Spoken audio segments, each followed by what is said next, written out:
Robo-Buddies. Welcome to July's Closer Look video. So to be honest, I had no idea what I was going to say to you guys in this video until a couple of hours ago. In fact, it's taken me 20 times to start this intro. The words just aren't coming to me. But yeah, hopefully as I start this video and start talking, it'll make a little bit more sense. So the monthly memory verse for July was from Isaiah 6:8 NIV translation, and it said, "That I heard the voice of the Lord saying, 'Whom shall I send, and who will go for us?' And I said, 'Here am I, send me.'" So I always think about this Bible verse in a mission sort of way. In the Bible, Jesus tells us to go and make disciples of all nations. He says that we are supposed to go out and talk to people and interact with people and leave our comfort zones to lead other people to Him. And so often, I find myself not doing that. I find myself not wanting to do things that make me feel uncomfortable because I'm just a very nervous and anxious and awkward person, and doing things outside of my comfort zone just make that anxiety so much worse. But I read this devotional the other day that really hit home and told me that I need to get out of my comfort zone more often because there are so many people out there in the world who need Jesus in their lives, and I'm not doing enough to share that love with them. So I don't know if you guys know this or not, but back in 2009 I went on this mission trip to Japan. We helped build the Japanese church, and we taught English to some elementary schoolers, and it was just an incredible, phenomenal experience. I'll post the link to the playlist over here with those videos. I have 4 more of those videos to edit, but I mean, this should give you a decent idea of the first 10 days. It was so incredibly awesome, but I didn't feel that way whenever I was first there. When I was first there, it was extreme culture shock. I was exhausted from the 13-hour plane flight, and then we had to drive for I think it was 6 hours from the airport to where we were staying. I mean, it was a long day, not to mention the fact that I didn't get any sleep the day before, so I was exhausted. It was so unfamiliar, and I felt so out of place. And in fact, I was so homesick for the first week that I was there that I was actually looking for plane tickets to come back home. But God really changed my heart while we were there. Once we started teaching these children English and working with them, we stayed in this place which was in the mountains, and it was just the most beautiful place I've ever seen in my entire life.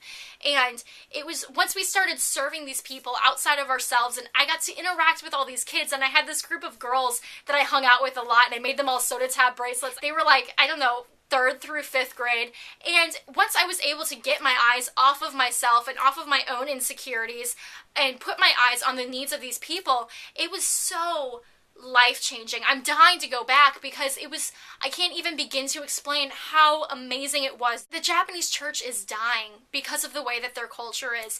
Christianity is just not a popular religion over there. If I remember correctly, 0.9% of the people actually call themselves Christians, and only 0.5% of them actually go to church. There's all sorts of other statistics that I want to share with you guys in a video, but I have to check my facts just because I don't know if they've changed since I've gone over there. I want to go back to Japan.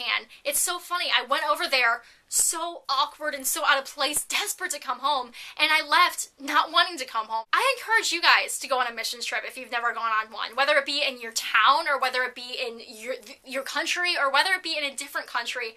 It's a really awesome experience to show you that there is a life outside of yourself. There's this culture that acts a different way than you do. It really showed me that my own needs and my own desires aren't nearly as important as I make them be. So I mentioned this devotional talking about how we need to go outside of our comfort zones and how we need to share the love of Jesus with these people.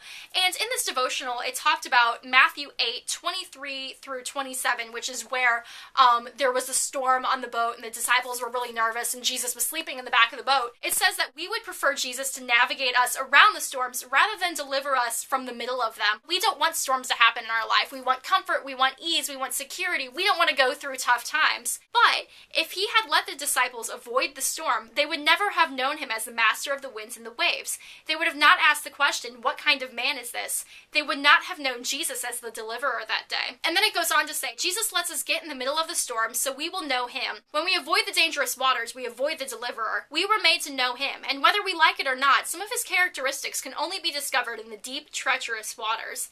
When we think we prefer our comfort over the storms of life, a universal tendency for us humans, by the way, we are actually choosing stagnancy over fulfillment. I love that because it's so true. You know, here we are saying I want a comfortable life, here I am wanting a life where there's no pain, but when that happens, we're saying we want to stay stagnant in our relationship with Jesus. When there are difficulties in our life, when we feel totally and completely alone like I did in Japan, it's actually an awesome experience for us to grow closer to Jesus. It's Jesus saying that he wants to teach you qualities that you can't learn any other way. Yeah, storms are difficult. Yeah, storms, I mean, they make us cry and they make us feel pain and they make us scared and anxious, but ultimately, if it means that it's going to bring us closer to Jesus, so be it. And that is why I'm so thankful that I went to Japan. It was a terrible...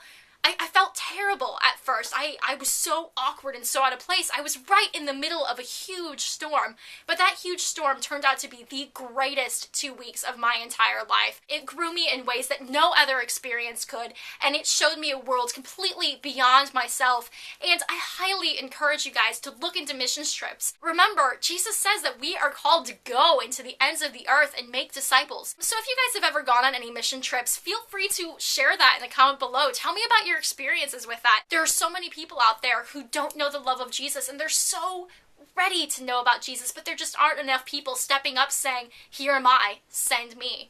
So, I want to be sent. Do you?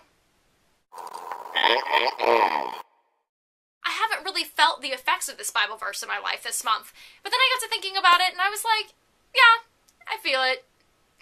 What? Okay. Then I heard the I didn't really know it was a I don't know how to start this video.